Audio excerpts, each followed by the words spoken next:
Something out of the ordinary is underway at a Los Angeles swimming pool. Handmade explosives, a team of scuba divers, a miniature Russian submarine. In this unlikely setting, these filmmakers are creating a climactic sea battle for the underwater thriller Crimson Tide. Yeah, that looks great, Winston.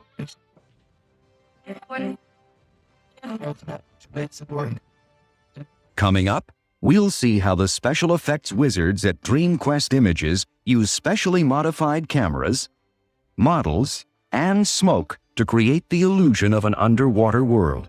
We'll also voyage to the bottom of the sea to get an octopus eye view of classic submarine effects.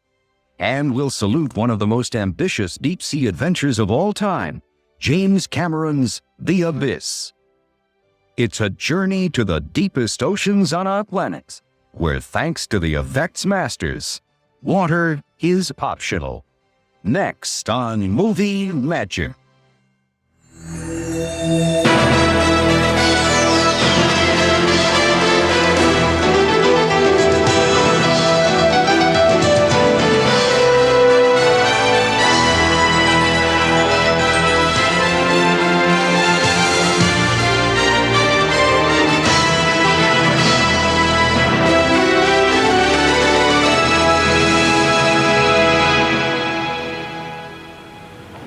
At DreamQuest Images, a special effects facility in Simi Valley, California, a team of 10 model makers has been hard at work for the past 12 weeks.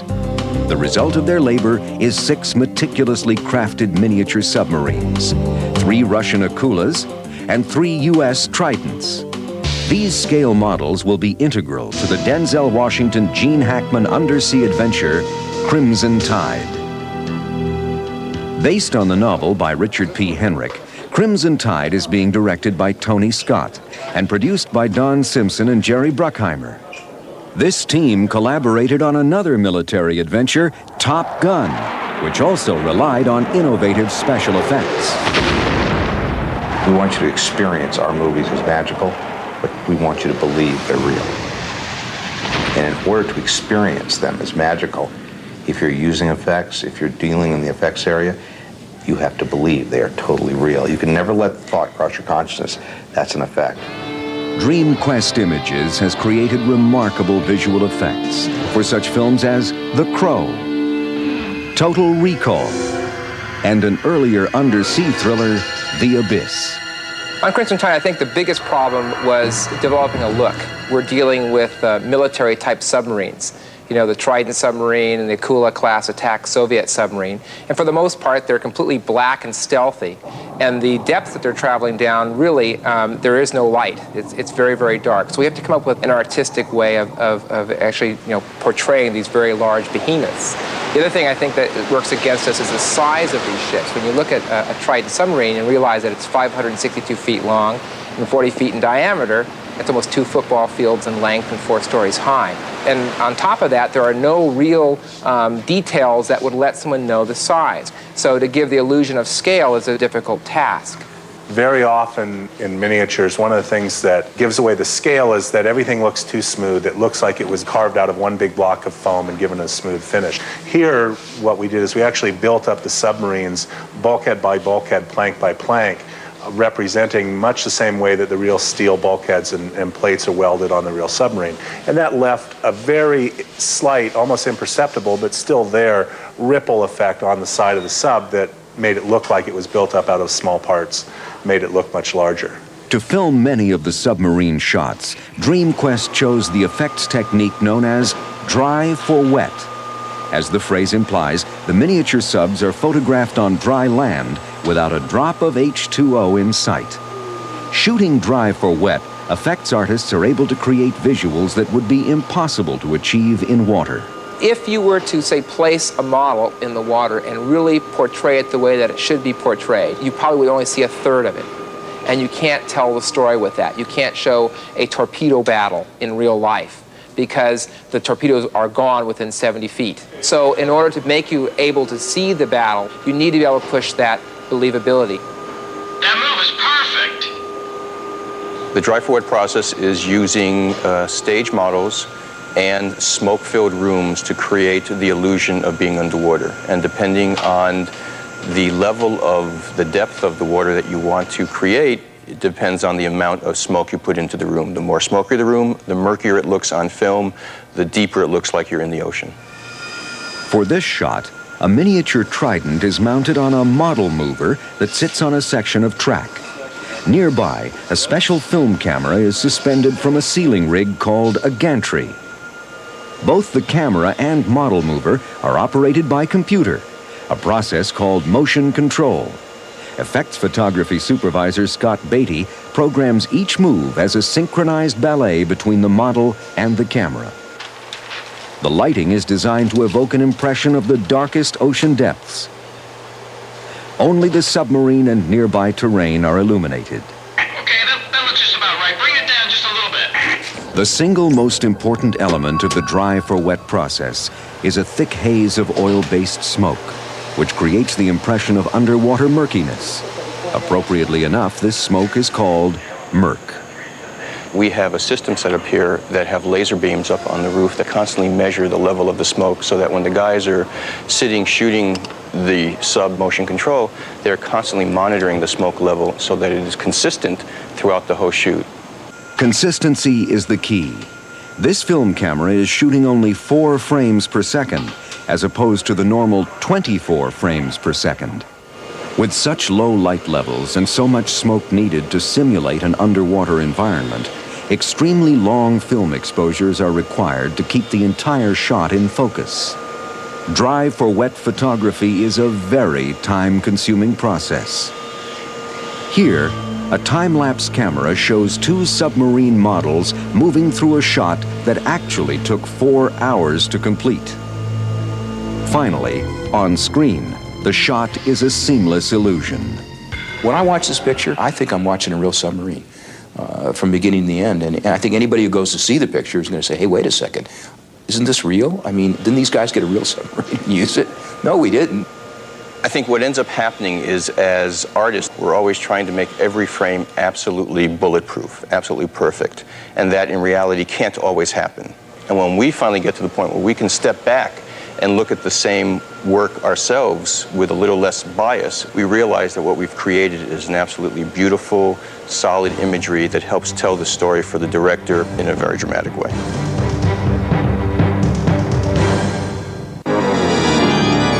A submarine stranded at the bottom of the ocean.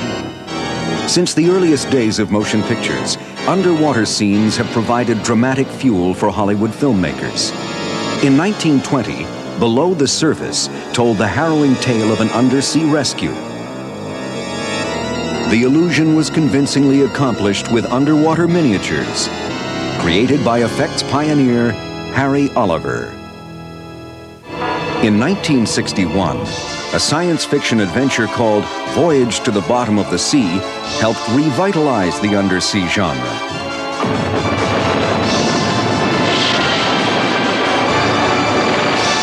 The journey of the USS Seabeam, a futuristic nuclear-powered submarine, was produced, written, and directed by Irwin Allen.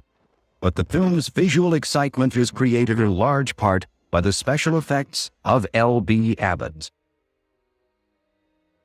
Originally a cameraman, Bill Abbott worked on some 300 films during his 55-year career, winning 4 Oscars for visual effects. As head of the 20th Century Fox Special Effects Camera Department, he oversaw dozens of miniature and optical shots that made this voyage possible. You are there in a deadly rain of disintegrating iceberg. Not even the soaring imagination of a Jules Verne could have dreamed of such a fantastic adventure. When Bill started a new project, it was always the same. He was very deep into it, going through all the angles, figuring out all the shots ahead of time, and figuring out how they could make the best product. For Voyage to the Bottom of the Sea, the surface shots of the sea view were filmed on a man-made lake at the old Fox Ranch north of Los Angeles. Used extensively for such epics as Tora, Tora, Tora, the lake had a permanent backdrop to display massive painted backgrounds. The lake was also equipped with a specially designed water drop-off that, when placed at the back of a shot, gave the illusion of an endless horizon. For Voyage to the Bottom of the Sea, the lake became a vast ocean, and Abbott's 19-foot model submarine looked like the largest seagoing vessel ever. The underwater scenes were shot in a huge tank on the Fox backlot. Abbott's crew built a submersible camera barge with buoyancy tanks that gave it free-floating maneuverability. 2 camera operators shot through convex glass ports that reversed the magnification that normally occurs when filming underwater. Voyage to the Bottom of the Sea was a successful film and a long-running television series. In 1964, L.B. Abbott won the first of his 4 Emmys for his underwater effects in the TV version. Bill's enthusiasm was always top. Bill loved what he did and never grew tired of it, ever. This eternal enthusiasm helped turn dozens of script ideas into on-screen excitement. For L.B. Abbott, each new challenge was surmounted with skill and imagination. Perhaps the most ambitious of all deep-sea adventures is The Abyss. In 1989, director James Cameron and producer Gale Ann Hurd took over a partially built nuclear power facility in South Carolina. Their film crew built the largest underwater set ever constructed, and then filled the tank with 7.5 million gallons of water.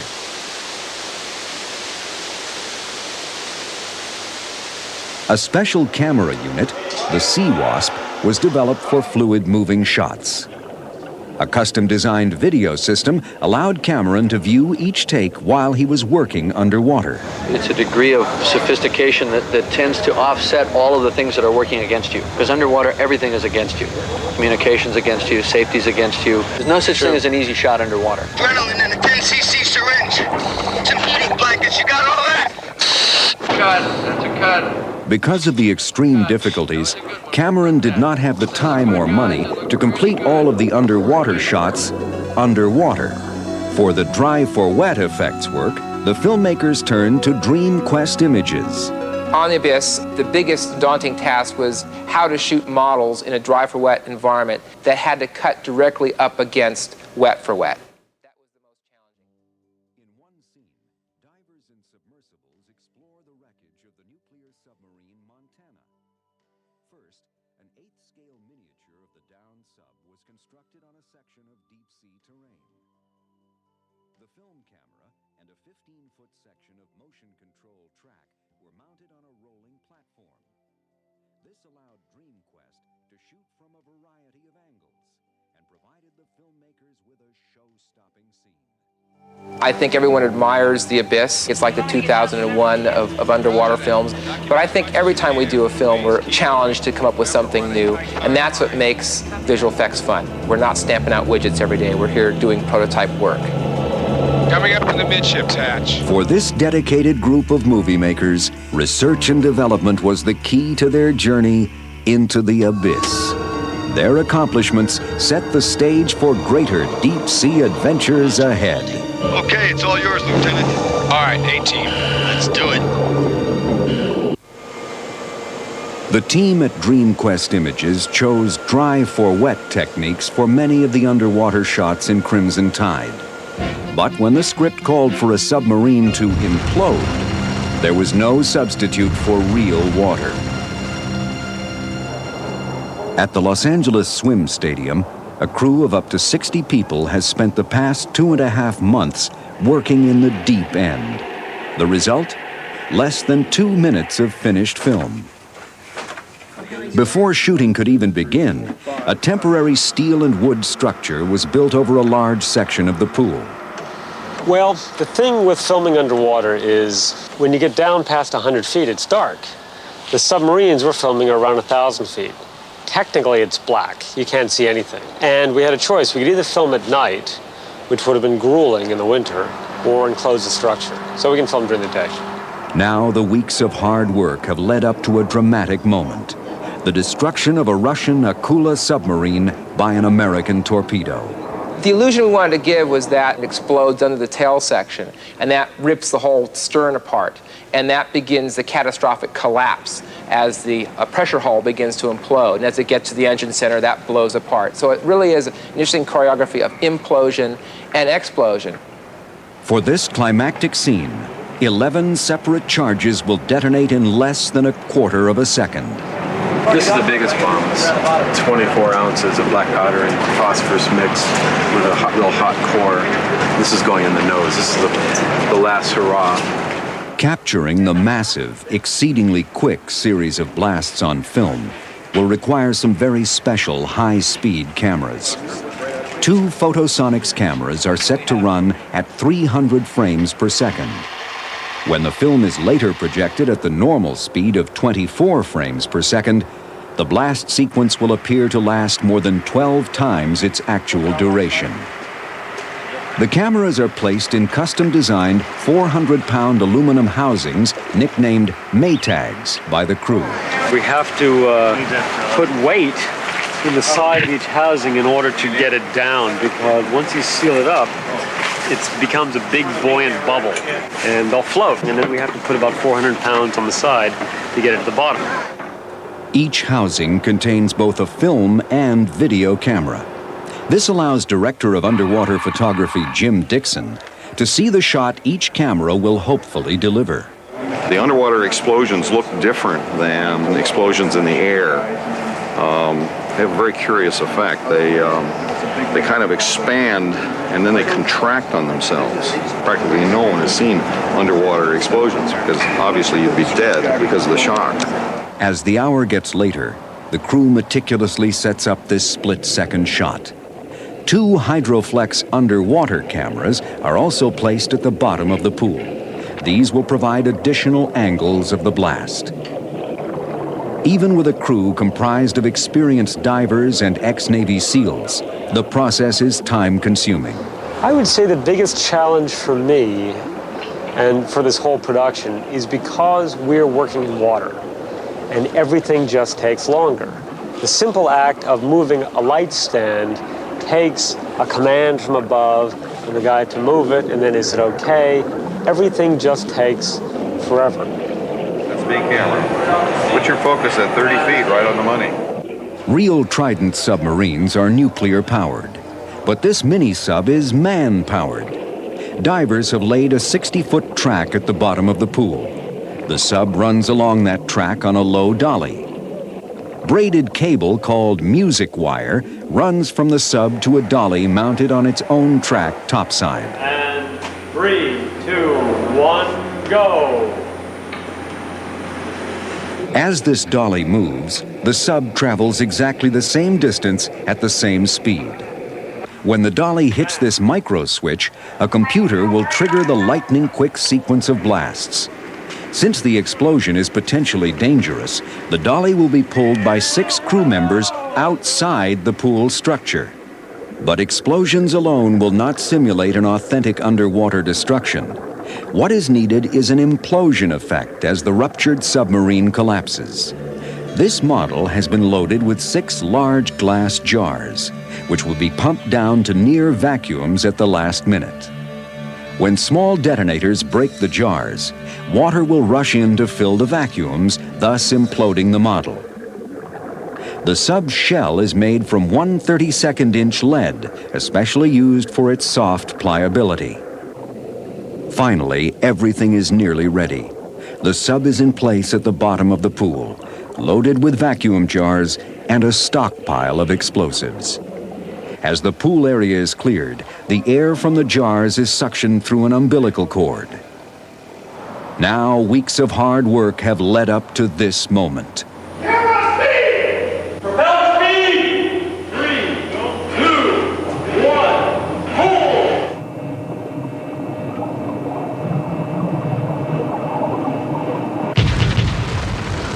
Wow.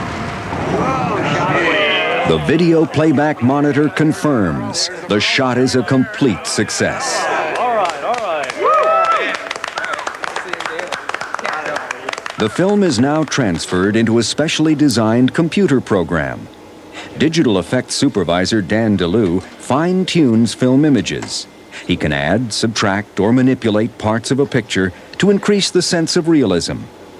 For the implosion sequence, digital torpedoes are created, complete with realistic-looking wake. Finally, the talent of dozens of individuals comes together for a series of underwater illusions that defy even the closest scrutiny. That's where DreamQuest shine, because you're not watching the facts.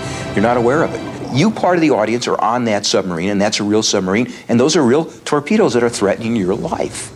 That's what we try to do. We try to take you, we try to transport you into another world. In order for us to transport you into another world, we have to make it real. I think when you first read the script or you first look at the storyboards, that's probably when your heart kind of stops, when you look at what you need to do. But I think almost immediately the imagination and the fun of it kind of hits you. And you begin to think, how can we do this better than it's ever been done before? It's basically a lifestyle. It's not just a job. I think you really want to do this stuff. And that's what I like about features is it's handcrafted. You mean every frame, and you spend months for just a few seconds, and hopefully those few seconds are the ones that you remember when you leave the theater.